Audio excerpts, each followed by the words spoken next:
Ambassador Greer, we lost 700,000 jobs each month in the last recession. If 700,000 Americans lose their jobs, will the Trump administration suspend these tariffs? Senator, I think the economists who are making these projections, who often are in favor of fully unfettered free trade, are the same ones who said in the first Trump term that putting tariffs. Greer, Ambassador Greer, let me just stop you there. I'm not asking about projections.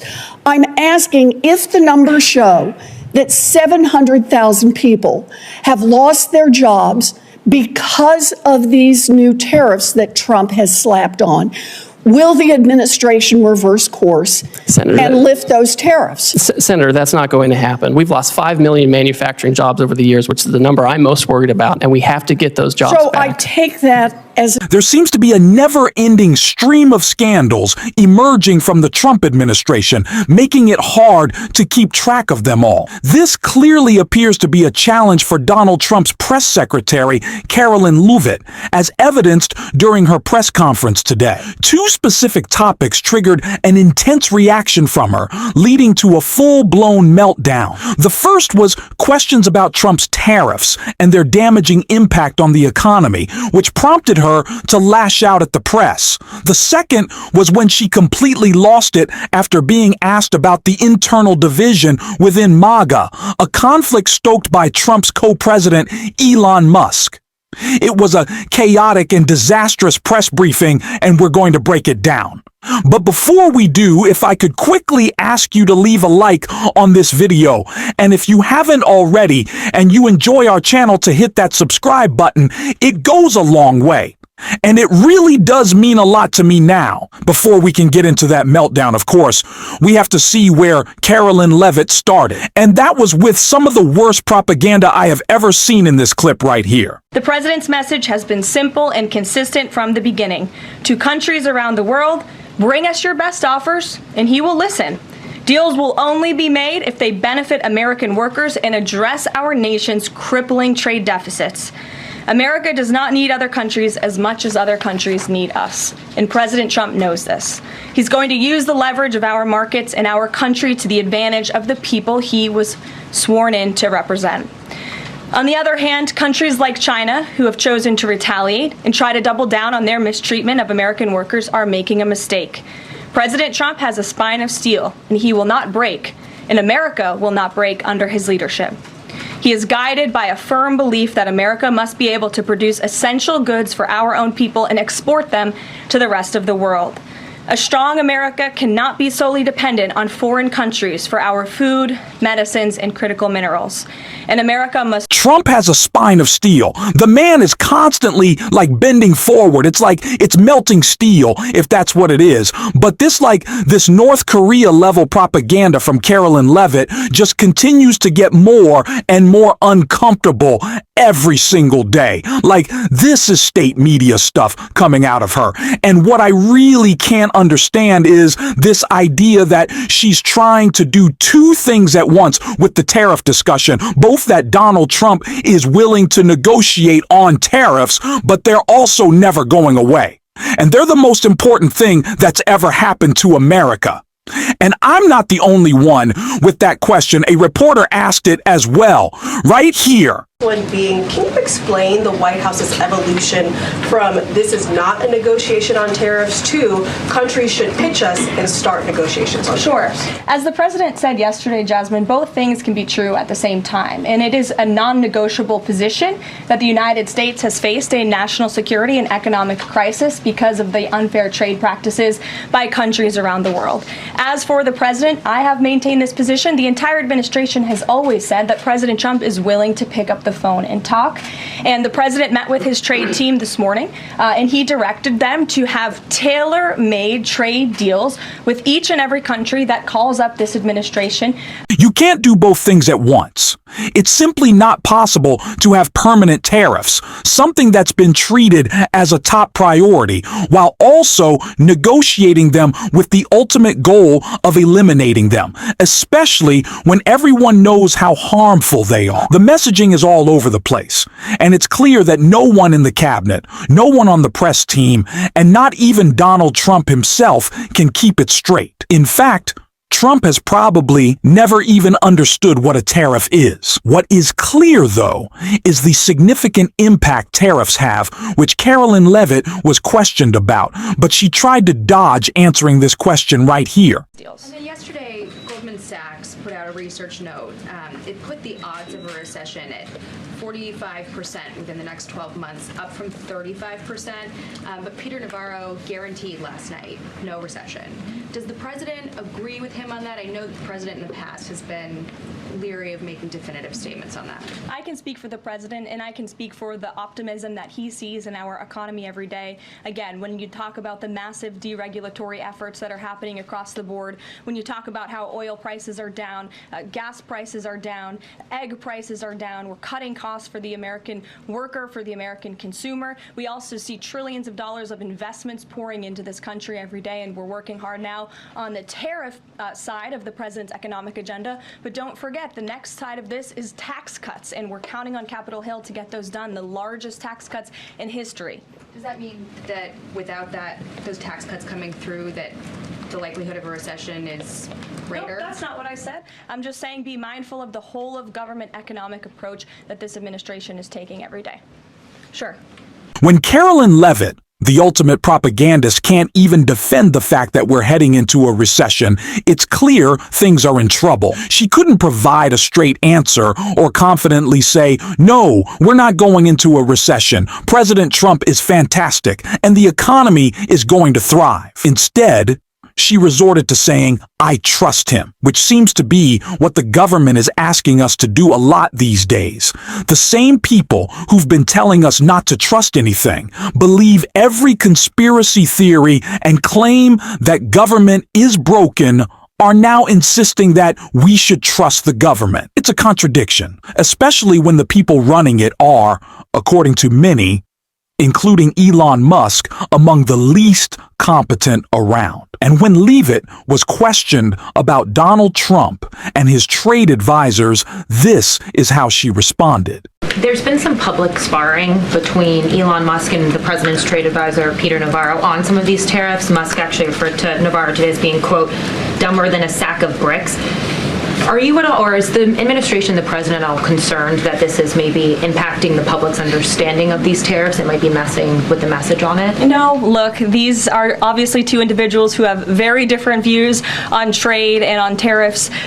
Boys will be boys, and we will let their public sparring continue. And you guys should all be very grateful that we have the most transparent administration in history. And I think it also speaks to the president's willingness to hear from all sides, that he has people at the highest levels of this government in this White House who have very diverse opinions on very diverse issues, but the president takes all opinions in mind, and then he makes the best decision based on the best interests of the American public. TM. It seems like the billionaire is upset because Donald Trump's actions are costing him nearly half of his net worth every single day. While I don't usually side with Elon, it appears he's on our side here. Tariffs are ineffective, and Trump and Peter Navarro are handling them in an absurd way, though I suppose we shouldn't be surprised, as we did warn people about this. Meanwhile, Carolyn Levitt doesn't seem to handle being confronted with the truth very well, particularly when it comes to how tariffs are contributing to the economic downturn. She recently lashed out at the press in an odd clip, unable to cope with the reality of the situation.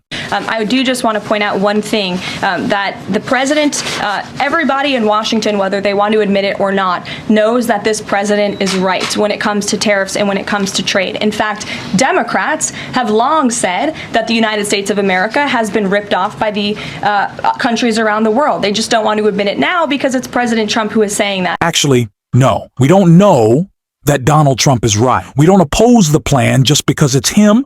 We dislike it because the market is crashing and we're on the verge of an unnecessary recession. Maybe that's the issue. Just look at the graph. Ever think about that? Or his utter disregard for American service members, which Carolyn Levitt was asked about in this clip right here. Can you explain why the president opted to send Secretary Hegseth to the dignified transfer last week instead of attending himself? Sure. The Secretary Hegseth was there to represent the administration. The president has expressed his condolences to these families, as have I from this podium. Shelby. Oh, he sent his condolences. He sent his thoughts. Couldn't he have just sent those to the golf course and actually done his job as president? No, he had to be golfing. Okay, that makes sense. I just want to make sure we clear that up. Golfing was his #1 priority. The scandals just keep piling up, and I'm surprised it took this long to get a question about Donald Trump not attending the dignified transfer. I'm also surprised it took this long for anyone to ask about his latest mass deportation plan like we saw right here. Hold on. Go ahead. Over the weekend, President Trump said that he would be willing to have U.S. citizens deported to El Salvador with the cooperation of President Bukele. How would that work legally, and how many people would potentially be available for that operation? So the president has discussed this idea quite a few times publicly. He's also discussed it privately. You're referring to the president's idea for American citizens to potentially be deported. These would be heinous, violent criminals who have broken our nation's laws repeatedly, and these are violent repeat offenders in American streets. The president has said if it's legal, right, if there is a legal pathway to do that. He's not sure. We are not sure if there is. It's an idea that he has simply floated and has discussed very publicly as in the effort of transparency. Certainly here's a revised version of your paragraph.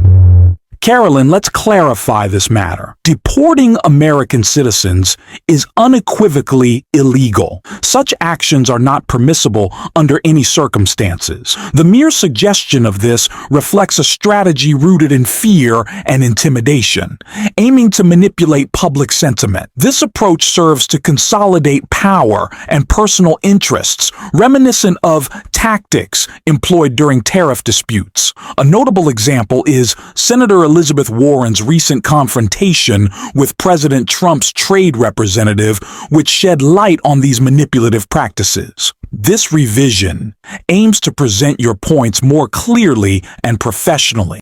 If 700,000 Americans lose their jobs, will the Trump administration suspend these tariffs?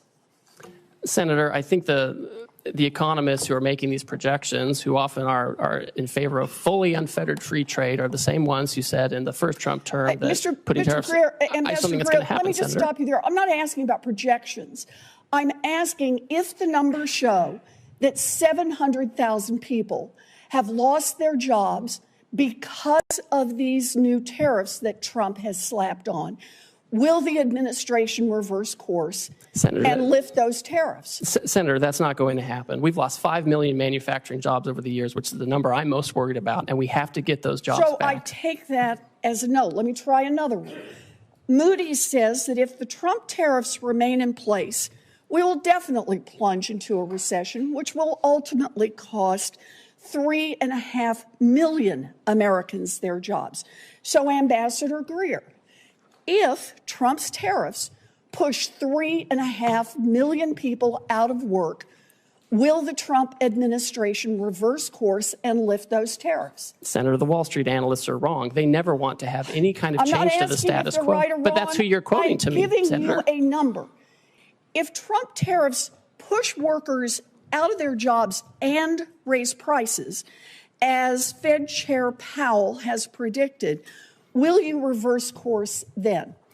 I think also with respect to Chairman Powell, who I don't know personally, but I know the president makes decisions on trade, and he rarely takes advice from Chairman Powell on this. We found in Trump 1 that you could put tariffs on China and you could make it work and have lower income, lower unemployment, lower inflation, and increase real median household income over time as we reshore. And that's what we have to do, Senator. What I'm hearing you say is that no one can hear a rhyme or reason to why the tariffs are off again, on again, off again, on again.